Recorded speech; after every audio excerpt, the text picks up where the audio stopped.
Salut à tous, on se retrouve pour faire le papier du quintet de samedi sur l'hippodrome d'Enghien. Quintet disputé sur le parcours de vitesse de l'Anneau de Soisy, 16 partants au départ, pas mal de choses à étudier, vous allez le voir. C'est parti, on fait le papier.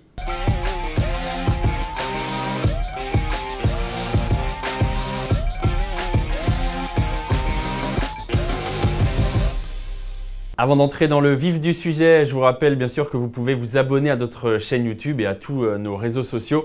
N'hésitez surtout pas à liker nos contenus et puis à laisser vos commentaires également, notamment pour ce Quintet Plus, le prix de la Porte d'Auteuil. Donnez-nous vos favoris, donnez-nous également vos petits coups de cœur peut-être pour cette réunion d'Enghien samedi. Très belle réunion d'ailleurs puisqu'il y aura notamment le groupe 1, le prix de l'Atlantique.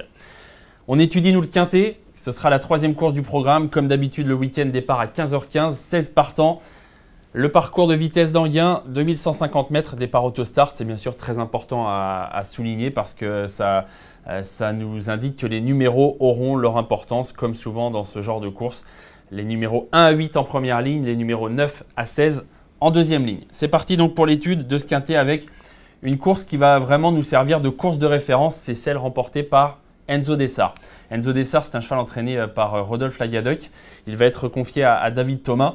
C'est habituellement François Lagadec qui le drive, mais David Thomas le connaît également. C'est un cheval assez facile, donc à ce niveau-là, moi, j'ai pas d'inquiétude.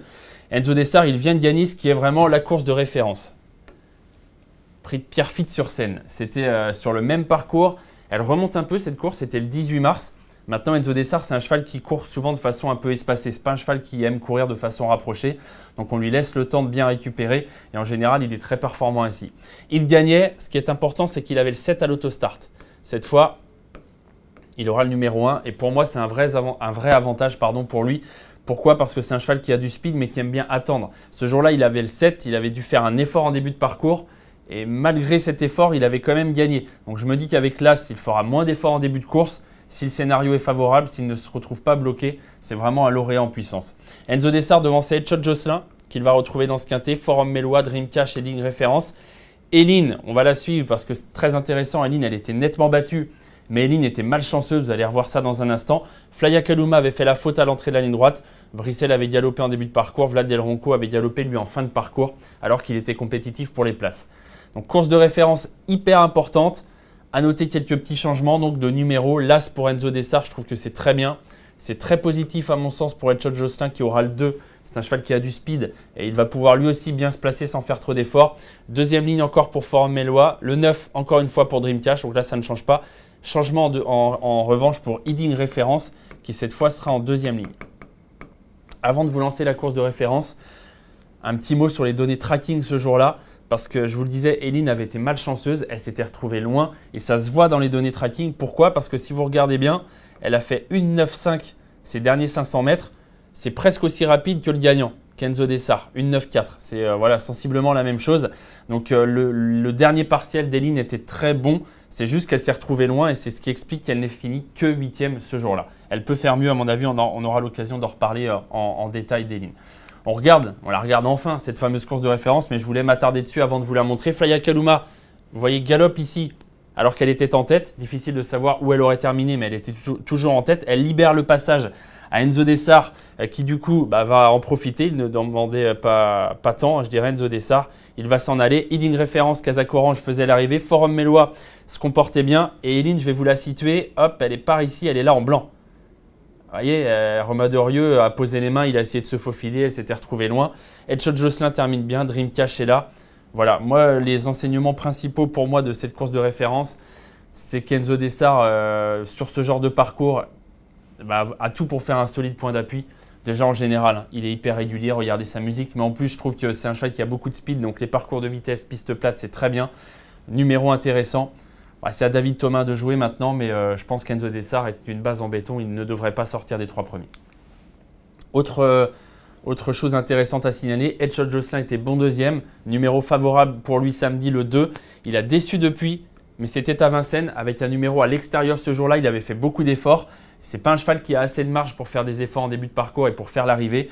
Donc avec ce numéro 2, je pense que Mathieu Abrivard aura l'occasion de partir, mais sans brûler trop de kérosène et ensuite de rester aux avant-postes bien placés pour essayer de venir prendre une bonne place à l'arrivée. On enchaîne avec Forum Mélois, très bon ce jour-là, 3e, mais ensuite décevant à Vincennes. Pierre Belloche nous dit que voilà, c'était pas une course dans laquelle il était très à l'aise la dernière fois, que piste plate il est bon et qu'il va être plaqué cette fois aux antérieurs. Donc voilà, des petits changements qui seront certainement positifs pour Forum Mélois. Ça en fait un cheval intéressant dans ce quintet. Dreamcash, pourquoi pas, surprise possible. 4e, il a créé une énorme surprise. Il y avait plus de 80 contre 1 ce jour-là. Pourquoi pas de nouveau une bonne place à l'arrivée avec un numéro qui est le même que la dernière fois. Et puis Heading Reference, je vous l'ai dit tout à l'heure, il avait l'As, cette fois il a le 15. Donc c'est moins favorable pour lui au niveau des places à l'autostart. Maintenant, c'est un cheval régulier, fiable dans sa catégorie. Pour moi, il peut se placer. Ce n'est pas un gagnant en puissance, mais il peut se placer. En revanche, j'aime bien Flya Kaluma. Pas de là à en faire une gagnante, mais je l'aime bien. Alors, vous me direz, je l'aime bien, je suis un peu fou parce qu'elle reste sur 3 disqualifications. Maintenant, ce n'est pas une mauvaise jument. Gabriel Poupou, d'ailleurs, son entraîneur, nous dit j'ai du mal à expliquer les récentes fautes de Flya Kaluma. Pourtant, elle est très bien le matin. Petit changement, Alexandre Abrivard, qui est l'un de nos bons drivers, va être associé à la jument de Gabriel Poupou cette fois. Voilà, si le parcours est favorable, si elle reste dans les bonnes allures, j'y crois parce que c'est une jument qui a de la classe, Flya Kaluma. Je pense qu'elle est capable vraiment de jouer un bon rôle et a une cote plutôt intéressante à mon avis. Voilà pour la première course de référence. L'autre course de référence qui va nous aider vraiment à étudier ce prix de la Porte d'Auteuil de samedi, c'est la course d'Eline, la dernière course d'Eline, parce qu'elle a recouru, comme plusieurs chevaux d'ailleurs, elle a recouru depuis cette sortie d'Anguien. Elle a fini excellente 2e, on va revoir ça. Elle battait Heading Reference, elle battait Vlad Del Ronco. Edshot Josselin, je vous l'ai dit, numéro 8 ce jour-là, ce qui fait qu'il a dû faire des efforts et qu'il a craqué en fin de parcours. Et puis vous voyez que Flya Kaluma était encore une fois disqualifiée. Eline donc, qui va terminer excellente 2e. Et puisque je n'ai pas encore signalé, mais il faut absolument le faire, c'est que le gagnant, c'était Kennedy. Kennedy, c'est un super cheval qui vient encore une fois de gagner avec énormément de brio sur l'hippodrome de Vincennes. Donc elle a été battue en plus, vous allez le voir, du minimum par un super cheval. On va revoir ça ensemble. C'est parti pour la course de référence donc d'Eline, casaque blanche au centre, qui va vraiment faire illusion pour la victoire et qui va être battu tout à la fin par un super cheval, je me répète un peu, mais par un cheval qui serait un peu déclassé dans le quintet qui nous intéresse, qui s'appelle Kennedy. Donc superbe course d'Eline. Qui, je vous le disais, la fois d'avant avait plus été malchanceuse qu'autre chose, 8e, et qui avait fait une très belle ligne droite. Donc pour moi, Eline, c'est une lauréate en puissance. Vous le verrez tout à l'heure, je l'ai placée très haut dans mon ticket.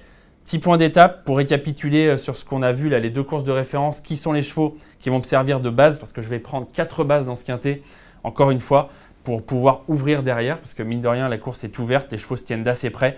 Donc 4 bases, Enzo Dessart, qui je pense est le meilleur point d'appui de la course avec Eline à mon sens.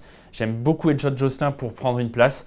J'aime bien Flya Kaluma pour spéculer un petit peu. C'est risqué, mais j'aime bien pour tenter de glisser une cote intéressante en base dans ce quintet. Donc 4 points d'appui, puis en dehors de la course de référence, de laquelle j'ai détaché au-delà de ces bases des chevaux associés, j'ai décidé de prendre des chevaux qui ne sont pas dans cette ligne. Diane Winner, notamment le numéro 5, qui est un cheval fiable, qui peut se placer dans ce quintet.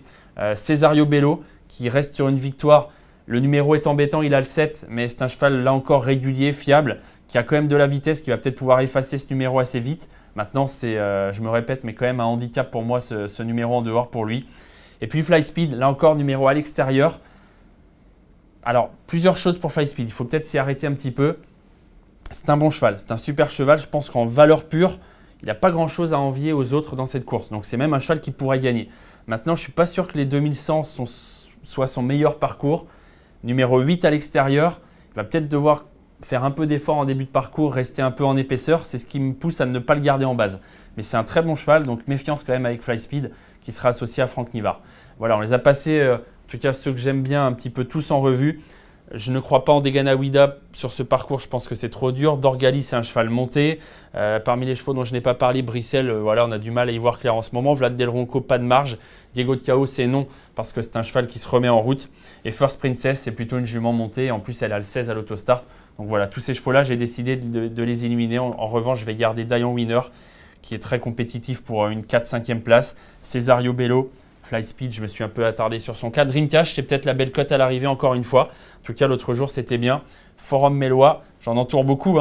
Et Heading Reference, j'en entoure 6 en fait. Ça me fait 4 bases et 6 associés. Je me permets de le faire parce que j'ai pris 4 bases. Donc finalement, ça ne va pas nous coûter si cher que ça. 4 bases, 6 associés, ça nous fait 12 €. Un petit mot sur l'ordre préférentiel désormais. J'ai choisi de placer en tête Eline, la pensionnaire de Romain Derieux. Je vous le disais tout à l'heure, je l'aime beaucoup. Elle avait été malchanceuse sur ce parcours et dernièrement à Vincennes, elle vient d'être battue du minimum par le très bon Kennedy. Donc Eline en tête, Enzo Dessart que je vois vraiment comme une base très solide, deuxième. J'aime beaucoup ces deux-là. Edshot Josselin le 2, troisième. Le 14, Fly Akaluma.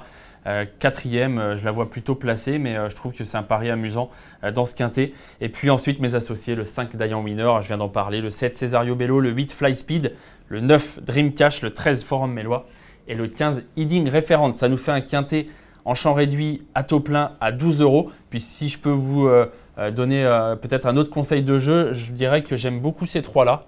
Et moi, je tenterais, j'aime beaucoup surtout Eline et Enzo Dessart, mais je trouve que le couplet, voilà, en couplet gagnant placé, j'aime bien aussi ce genre de jeu.